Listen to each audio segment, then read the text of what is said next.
ನಾವ್ ಮಹಾರಾಜ್ರಿಲ್ದೆ ಒಬ್ರೇ ಹೇಗಿರೋಕ್ ಸಾಧ್ಯ? ಸ್ತ್ರೀಯರು ಅವ್ರ ತವ್ರ ಮನೆಗೆ ಹೋಗ್ತಾರಲ್ಲ, ಆಗ ಪ್ರಸನ್ನರಾಗಿರ್ತಾರೆ. ಆದ್ರೆ ನೀವು ಸ್ವಯಂ ನೋಡ್ಕೊಳ್ಳಿ, ಎಷ್ಟು ಸ್ವರ್ಗ ಹೋದಾಗ ಕಾಣ್ತಿದ್ದೀರಾ. ಇಲ್ ನೋಡಿ, ಇದು ಶಾಲು. ಅಲ್ಲಿನ ವಾತಾವರಣ ಶೀತಲವಾಗಿದೆ, ಉಪಯೋಗಕ್ಕೆ ಬರುತ್ತೆ. ಇಲ್ಲಿದೆ ನಿಮ್ಮ ಆಭರಣ. ಅಲ್ಲಿ ಯಾವ್ದಾದ್ರು ಸಮಾರಂಭ ಇದ್ರೆ ಅವಶ್ಯವಾಗಿ ಹಾಕೊಳ್ಳಿ. ನಾವ್ ಮಹಾರಾಜ್ರಿಲ್ದೆ ಒಬ್ರೇ ಹೇಗ್ ಸಮಯ ಕಳೆಯೋಕ್ ಸಾಧ್ಯ?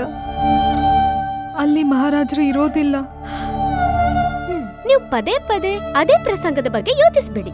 ಒಂದ್ ವೇಳೆ ರಾಮಕೃಷ್ಣರ ಮಾತಿಗೆ ನಾವು ಹೋಗದೆ ಇದ್ದಿದ್ರೆ ಇವತ್ತು ಈ ಪರಿಸ್ಥಿತಿ ಉದ್ಭವ ಆಗ್ತಿರ್ಲಿಲ್ಲ. ಪ್ರಣಾಮಗಳು ಮಹಾರಾಣಿ. ಮಹಾರಾಣಿ ನಿವಾಸದ ದ್ವಾರದ ಬಳಿ ಪಂಡಿತ ರಾಮಕೃಷ್ಣ ಉಪಸ್ಥಿತರಿದ್ದಾರೆ. ಅವರು ಮಹಾರಾಣಿ ಚಿನ್ನಾದೇವಿಯನ್ನು ಭೇಟಿಯಾಗೋಕೆ ಅನುಮತಿ ಕೋರಿದ್ದಾರೆ.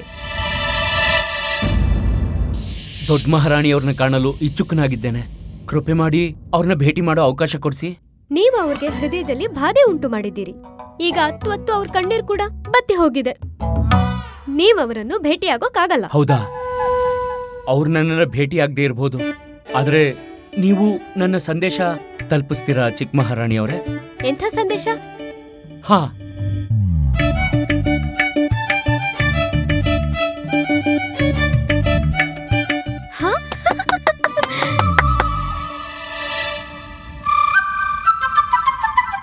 ಅಂದ್ರೆ ನಿಮ್ ಮಾತಿನ ಅರ್ಥ ಏನಂದ್ರೆ, ಮಹಾರಾಣಿ ಚಿನ್ನದೇವಿಯ ಸಮಸ್ಯೆ ಏನಿದೆ ಅದ್ರ ನಿವಾರಣೆ ಆಗೋಗುತ್ತಾ? ಹಾ, 100ಕ್ಕೆ 100ರಷ್ಟು. ಈಗ ನಾನು ಏನ್ ಹೇಳಿದಿನೋ ಅದನ್ನ ಕೃಪೆ ಮಾಡಿ ಅವ್ರಿಗೆ ತಿಳಿಸಿ.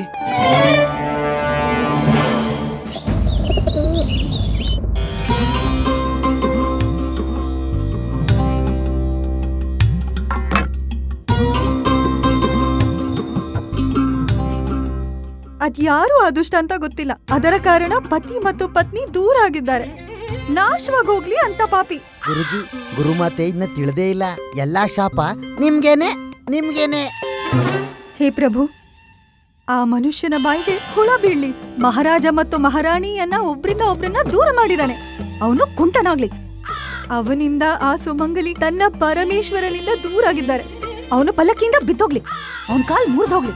ಅವನ್ ತಲೆ ಮೇಲೆ ತೆಂಗಿನಕಾಯಿ ಬೀಳ್ಲಿ. ಅವನ್ ತಲೆ ಒಡೆದೋಗ್ಲಿ. ಭಗವಂತ, ಅಂತ ಅಧರ್ಮಿಗೆ ಯಾವತ್ತೂ ಕ್ಷಮೆನೇ ಕೊಡ್ಬೇಡಿ. ವಿನಾಶ ಮಾಡ್ಬಿಡಿ ಅವನನ್ನ. ಸಾಕು ಮಾಡು ಭಾಗ್ಯವತಿ, ಸಾಕು ಮಾಡು. ಒಂದು ವೇಳೆ ಭಗವಂತ ಕೇಳಿಸ್ಕೊಂಡ್ರೆ ನೀವು ಸೌಭಾಗ್ಯವತಿಯಾಗಿ ಉಳಿಯುವುದಿಲ್ಲ.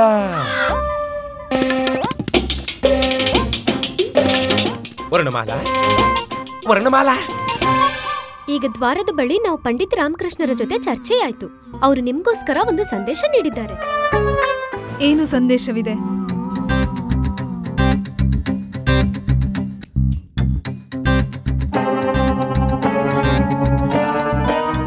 ನಾವು ತವ್ರ ಮನೆಗೆ ಹೋಗೋ ಮುಂಚೆ ಮಹಾರಾಜರಿಗೆ ಸ್ವಯಂ ನಮ್ ಕೈಯಾರೆ ಭೋಜನ ಮಾಡೋಕ್ ಬಯಸ್ತೇವೆ. ಅವ್ರಿಗೆ ಬಡಿಸ್ಬೇಕು, ಅವ್ರಿಗೆ ತಿನ್ನಿಸ್ಬೇಕು. ಅದ್ರಲ್ಲಿ ಒಂದು ವ್ಯಂಜನ ನೀವ್ ನಮ್ಗೆ ಹೇಳ್ಕೊಡ್ತೀರಾ? ಒಂದು ತಿನಿಸಕ್ಕೆ ನಾವ್ ನಿಮ್ಗೆ ಎಲ್ಲಾ ತಿನಿಸನ್ನು ಮಾಡೋದು ಹೇಳ್ಕೊಡ್ತೀವಿ. ಅದನ್ನು ಕಲಿತೀವಿ. ಅದಕ್ಕಿಂತಲೂ ಪ್ರಥಮ ನೀವ್ ನಮ್ಗೆ ಹಲ್ವಾ ಮಾಡೋದು ಹೇಳ್ಕೊಡಿ. ನೀವ್ ಮೊದ್ಲು ಮಾಡಿದ್ರಲ್ಲ, ಅದನ್ನ ತಿಂದು ಆಚಾರ್ಯ ತತ್ತಾಚಾರ್ಯ 4 ದಿನ ಮೂರ್ಛೆ ಹೋಗಿದ್ರಲ್ಲ, ಎದ್ದೇ ಇರ್ಲಿಲ್ಲ ಅವ್ರು. ಎಲ್ರಿಗೂ ಅನ್ಸ್ತು ಅವರು ಶಾಶ್ವತವಾಗಿ ಮಲ್ಗಿದ್ದಾರೆ ಅಂತ. ಸರಿ, ಅದು ಜಾಯಿಕಾಯಿ ಹಲ್ವಾ. ಹಾ, ಅದೇ, ಅದನ್ ಮಾಡೋದು ಹೇಳ್ಕೊಡಿ. ಆದ್ರೆ ಈ ಸಾರಿ 5 ಪಟ್ಟು ಅಧಿಕ ಪ್ರಭಾವಶಾಲಿ ಆಗಿರ್ಬೇಕು. ವಿಶೇಷ ತಿನಿಸು ಸ್ವತಃ ನಾವೇ ಮಾಡ್ತೀವಿ. ಹಲ್ವಾ ನಾವು ಸ್ವಯಂ ಮಾಡುತ್ತೇವೆ. ನೀವ್ ಹೇಳಿ ಅದನ್ನ ನೀವೇ ಮಾಡಿದೀರಾ ಅಂತ. ಮಹಾರಾಜರು ಇದನ್ನ ಕೇಳ್ತಿದ್ದ ಹಾಗೆ ಪ್ರಸನ್ನರಾಗ್ತಾರೆ. ಬಹುಶಃ ಅವರು ನಿಮ್ಮನ್ನ ಕ್ಷಮಿಸಲಬಹುದು. ಅದರಿಂದ ನೀವು ತವ್ರ ಮನೆಗೆ ಹೋಗ್ತಾ ಇರ್ಬೋದು. ಮೊದ್ಲು ನಮ್ಗೆ ಇದನ್ನ ಅರ್ಥ ಮಾಡಿಸಿ. ನಿಮಗೆ ಈ ಪ್ರಪಂಚದಲ್ಲಿ ಎಲ್ಲಕ್ಕಿಂತಲೂ ತುಚ್ಛ ಏನಿರಬಹುದು? ಎಲ್ಲಕ್ಕಿಂತಲೂ ತುಚ್ಛ, ಹಾ, ಅದು ಈ ಭೂಮಿ ಮೇಲೆ ಹೊರಳಾಡೋ ಹುಳ. ಹೇ, ಎಲ್ಲಕ್ಕಿಂತಲೂ ತುಚ್ಛ ಅದೇ ಆಗಿರುತ್ತೆ.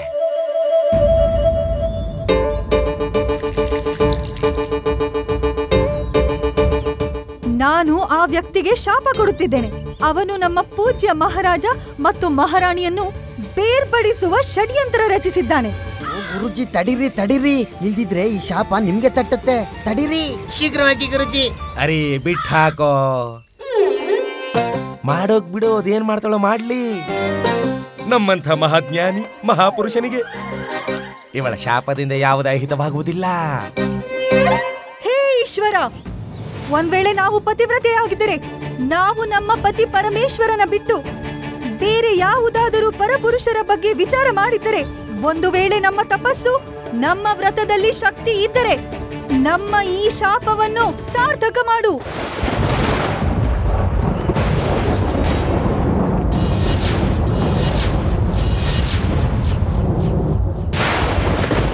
ನೋಡಿ ಗುರುಜಿ, ಗುಡುಗು ಸಿಡಿಲು ಬರ್ತಾ ಇದೆ.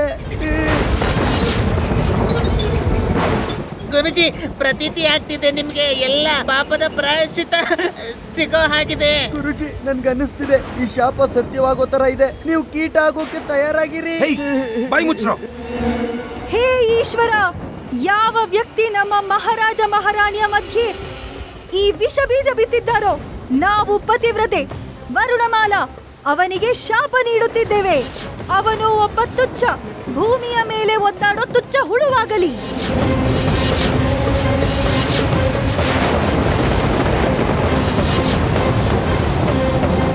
ಯಾವಾಗ ಈ ನೀರಿನ ಹನಿಗಳು ಈ ಪಾವನ ಭೂಮಿಯನ್ನು ಸೇರುತ್ತದೋ, ಆ ಕ್ಷಣವೇ ಆ ವ್ಯಕ್ತಿ ಭೂಮಿಯ ಮೇಲೆ ನರಳಾಡೋ ಒಂದು ತುಚ್ಛ ಕೀಟವಾಗಲಿ.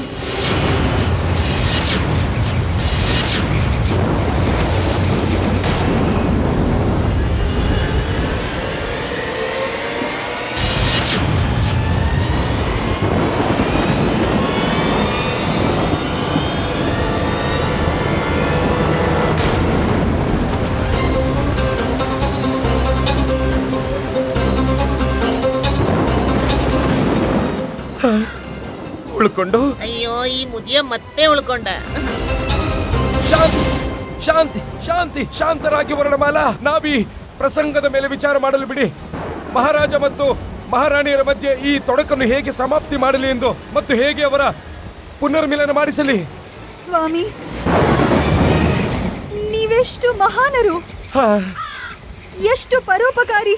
ನಾವು ನಿಮ್ಮನ್ನು ನನ್ನ ಪತಿಯ ರೂಪದಲ್ಲಿ ಪಡೆದು ಧನ್ಯರಾದೆವು.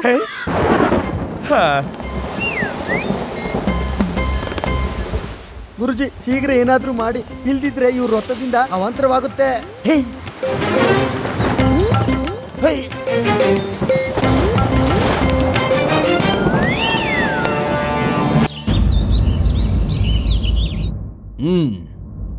ಆನಂದವಾಯ್ತು, ಅತ್ಯಂತ ಸ್ವಾದಿಷ್ಟವಾಗಿದೆ. ಮಹಾರಾಜ, ಇಷ್ಟೆಲ್ಲ ತಯಾರಿ ನಾವು ನಿಮ್ಗೋಸ್ಕರ ಮಾಡಿದೀವಿ.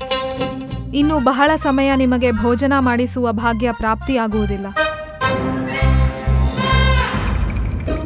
ನೀವು ಹೋಗ್ತಿದ್ದೀರಾ? ವಿಜಯನಗರದ ಮಹಾರಾಜರ ಆದೇಶ. ಇಲ್ಲ, ಹೀಗೇಳ್ಬೇಕಾ, ಮಹಾರಾಜರ ದಂಡನೆ ಎಂದು ಅನುಭವಿಸಲೇಬೇಕಲ್ಲವೇ? ನಾವು ಪೂರ್ಣ ವ್ಯವಸ್ಥೆ ಕೂಡ ಮಾಡಾಗಿದೆ. ನೀವದನ್ನ ಹೇಳಿ ಪಂಡಿತ್ ರಾಮಕೃಷ್ಣ ನಿಮ್ಗೆ ಹೇಳಲು ಹೇಳಿದ್ದು.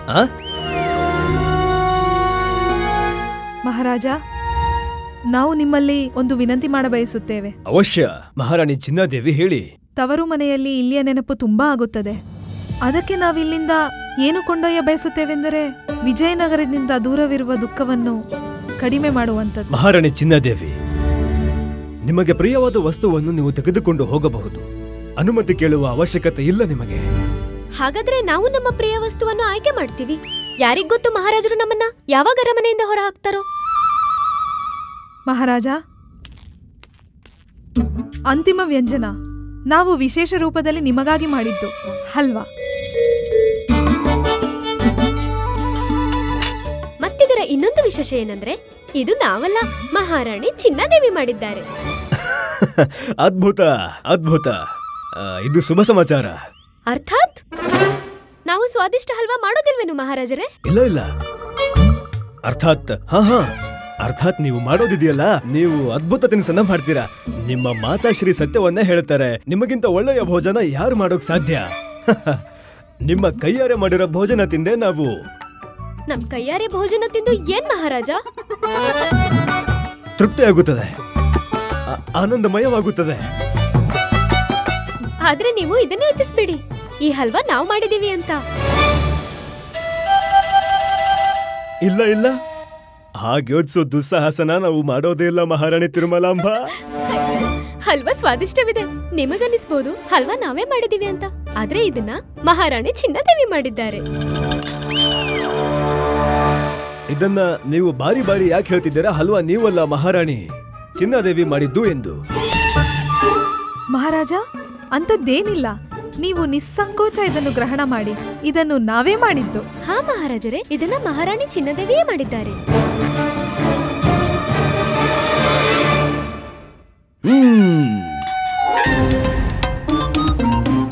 ಅದ್ಭುತ.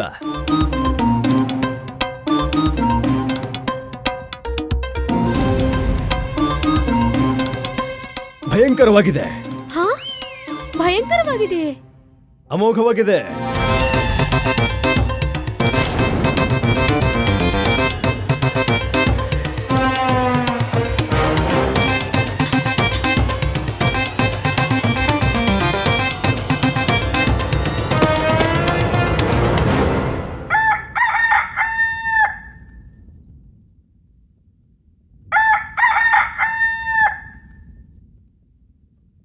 ಕೋಳಿ, ಈ ಕೋಳಿಯ ಸ್ವರವಂತೂ ಪರಿಚಿತವಾದದ್ದೇ. ವಾಸುದೇವನ ಕೋಳಿ ಇಲ್ಲಿ. ಕೋಳಿಯಲ್ಲ, ರೂಪವತಿ. ವಾಸುದೇವ, ಪ್ರಣಾಮಗಳು. ಆಯುಷ್ಮಾನ್ ಭವ. ಆದ್ರೆ ನೀವಿಲ್ಲಿ ನಮ್ಮ ಅರಮನೆಗೆ ಬರಲು ಕಾರಣ? ನಾವು ನಿಮ್ಮ ಅರಮನೆಯಲ್ಲ, ನೀವೇ ನಮ್ಮ ಅರಮನೆಯಲ್ಲಿದ್ದೀರಿ. ಹಾ ಅವಶ್ಯ. ಈಗ ನಮ್ಮ ಸರ್ವಸ್ವ ನಿಮ್ಮದೇ. ಈ ಅರಮನೆ ಕೂಡ ನಿಮ್ಮದೇ. ಧನ್ಯವಾದ. ಆದರೆ ಈ ಅರಮನೆಯಂತೂ ನಮ್ಮದೇ. ಈಗ ನೀವು ಹೇಳ್ತೀರಾ ನಿಮ್ಮ ಆಗಮನ ಹೇಗಾಯ್ತು ಅಂತ? ಆಗಮನ ಅಂತೂ ನಿಮ್ಮದಾಗಿದೆ. ಹೇ ಭಗವಂತ, ಇಲ್ಲೇನಾಗ್ತಿದೆ? ನಾನೇನ್ ಸ್ವಪ್ನ ಕಾಣ್ತಿಲ್ಲ ತಾನೆ?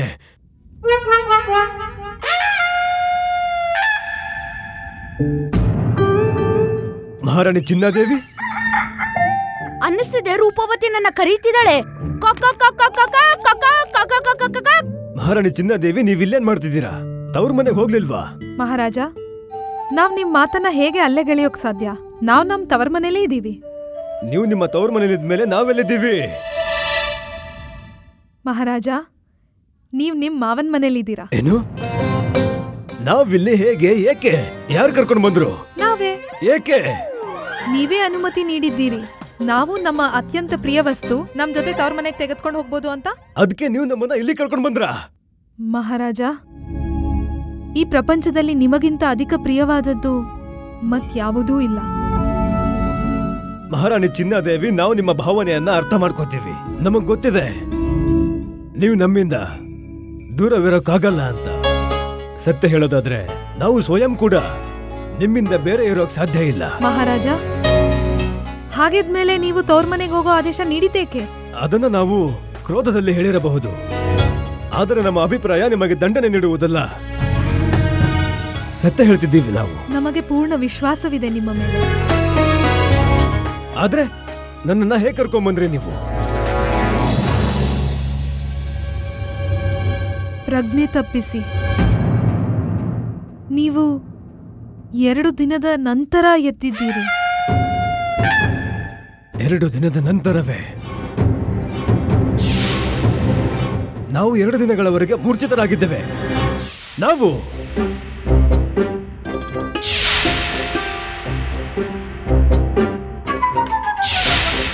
ಗಜ್ಜರಿಯ ಹಲ್ವಾ. ಮಹಾರಾಣಿ ಚಿನ್ನದೇವಿ, ಏನಿತ್ತು ಆ ಹಲ್ವಾದಲ್ಲಿ? ಹಲ್ವಾದಲ್ಲಿ ಜಾಕಾಯಿ ಯಥೇಚ್ಛವಾಗಿ ಹಾಕಲಾಗಿತ್ತು. ಗಸಗಸೆಯ ಮಿಶ್ರಣ ಕೂಡ ಹಾಕಲಾಗಿತ್ತು. ನಾವ್ ನಿಮ್ಗೆ ಹೇಳಿದಿದ್ರೆ ನೀವ್ ಬರ್ತಿರ್ಲಿಲ್ಲ. ಅದಕ್ಕೆ ನೀವು ನಮಗ್ ತಿಳಿದಿದೆ ನೀವೇಕ್ ಮಾಡಿದ್ದೀರಿ ಅಂತ. ಆದರೆ ಈ ಯುಕ್ತಿ ನಿಮ್ಮದಾಗಿರಲು ಸಾಧ್ಯವಿಲ್ಲ. ಹೇಳಿ, ಈ ಯುಕ್ತಿ ಯಾರದೆಂದು?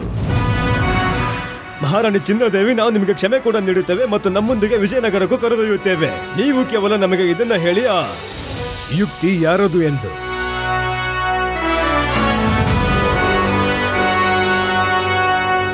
ಉತ್ತರ ಕೊಡಿ. ಪಂಡಿತ ರಾಮಕೃಷ್ಣರದ್ದು.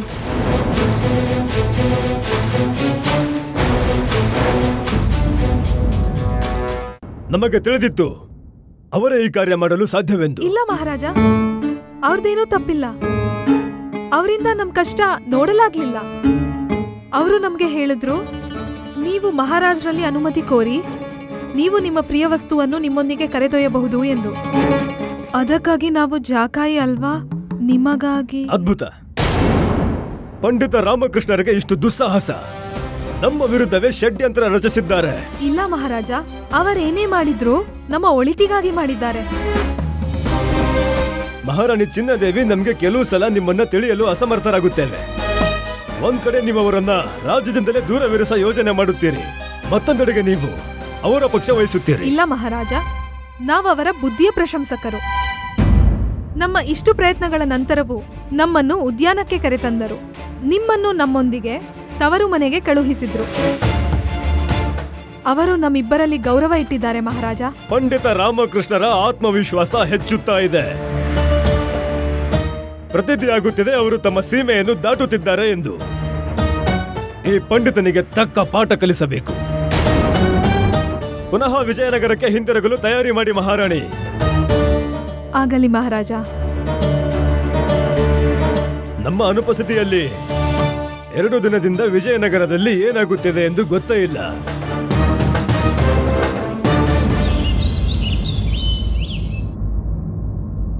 ಮಹಾರಾಜರು 2 ದಿನದಿಂದ ಅದೃಶ್ಯರಾಗಿದ್ದಾರೆ. ಹೇಗೆ ಸಂಭವವಿದೆ? ಮಹಾರಾಜರು ಅದೃಶ್ಯರಾಗೋ ಶಕ್ತಿ ಪ್ರಾಪ್ತಿ ಮಾಡ್ಕೊಂಡಿರ್ಬೋದು. ಇಲ್ಲಿ ಬಾ, ಹೋಗು, ನೀನ್ ಬಾ. ಮೂರ್ಖ, ಅದೃಶ್ಯನಾಗೋ ನಮ್ಮ ಮಾತಿನ ತಾತ್ಪರ್ಯ ಏನೆಂದರೆ ಕಣ್ಣಿಗೆ ಗೋಚರವಾಗ್ತಿಲ್ಲ ಅಂತ. ಎಲ್ಲಿದ್ದಾರೆ ಮಹಾರಾಜ? ಇಷ್ಟೊಂದು ಉತ್ತೇಜಿತರಾಗುವುದು ನಿಮ್ಮ ರಕ್ತದೊತ್ತಡಕ್ಕೆ ಉಚಿತವಲ್ಲ ಗುರುವರ್ಯ. ಮಹಾಮಂತ್ರಿ ಹೇಳ್ತಿದ್ದಾರೆ, ಇಷ್ಟು ಅಧಿಕ ಆಯುಷ್ಯಲ್ಲಿ ಉತ್ತೇಜನದಿಂದ ನಿಮಗೆ ಹೃದಯಘಾತವಾಗುತ್ತೆ ಅಂತ ಗುರುಜಿ. ವಯಸ್ಸೋದವರು ಅಂತಾರೆ ನೀವು ನನ್ನನ್ನ. ನಮ್ಮ ನಮ್ಮ ಆಯುಷ್ಯವಾದರೂ ಎಷ್ಟು? ಗುರುಜಿ, ಇಲ್ಲಿ ಪ್ರಶ್ನೆ ನಿಮ್ಮ ಯುವಾವಸ್ಥೆದಲ್ಲ, ಪ್ರಶ್ನೆ ಮಹಾರಾಜರಲ್ಲಿದ್ದಾರೆ ಅನ್ನೋದು. ಮಹಾರಾಜರು ಎಲ್ಲಿದ್ದಾರೆ ಹೇಳಿ, ಹೇಳಿ ಮಂತ್ರಿವರ್ಯ, ಹೇಳಿ, ಎಲ್ಲಿದ್ದಾರೆ ಮಹಾರಾಜ? ಮಹಾರಾಜರು ಅವರ ಮಾವನ್ ಮನೆಗೆ ಹೋಗಿದ್ದಾರೆ. ಕೆಲವೇ ದಿನದಲ್ಲಿ ಬರ್ತಾರೆ. ಬರ್ತಾರೆ ಅಂದ್ರೆ ಉಪಹಾಸ್ಯ ಮಾಡ್ತಿದ್ದೀರಾ? ಮಹಾರಾಜರು ಯಾವುದೇ ಸುರಕ್ಷತೆ ಇಲ್ಲದೆ ಹೇಗೆ ಹೋಗ್ತಾರೆ?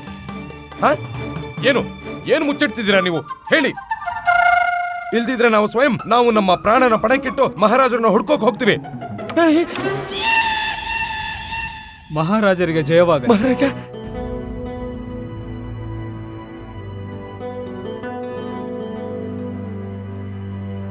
ಮಹಾರಾಜ ಕೃಷ್ಣದೇವರಾಯರಿಗೆ ಜೈ! ಮಹಾರಾಜ ಕೃಷ್ಣದೇವರಾಯರಿಗೆ ಜೈ!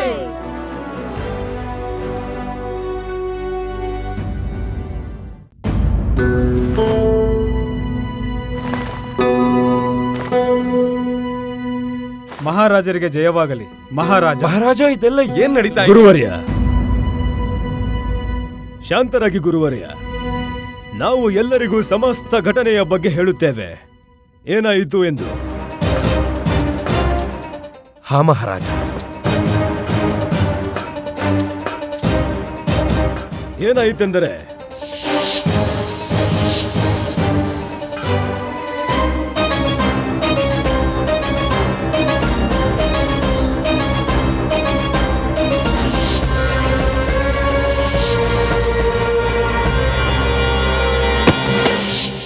ಪಂಡಿತ ರಾಮಕೃಷ್ಣ, ನಿಮಗಿಂತ ದುಸ್ಸಾಹಸವೇ?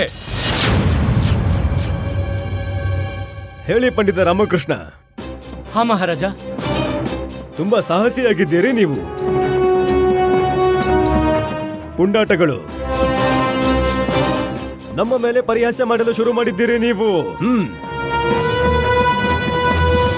ಮಹಾಮಂತ್ರಿಗಳೇ, ನೀವು ನಮಗೆ ಹೇಳಿ, ನೀವು ನಮಗೆಲ್ಲರಿಗೂ ಹೇಳಿ, ರಾಜದ್ರೋಹದ ದಂಡನೆ ಏನಾಗಿರುತ್ತೆ?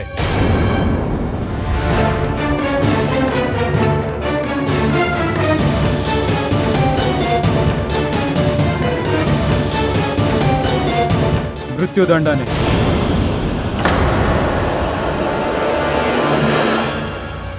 ಮಹಾರಾಜ ಪಂಡಿತ ರಾಮಕೃಷ್ಣ ಏನು ಮಾಡಿದ್ದಾರೋ ಅದು ರಾಜದ್ರೋಹ. ಮತ್ತಿವರಿಗೆ ಮೃತ್ಯು ದಂಡನೆ ಸಿಗಲೇಬೇಕು.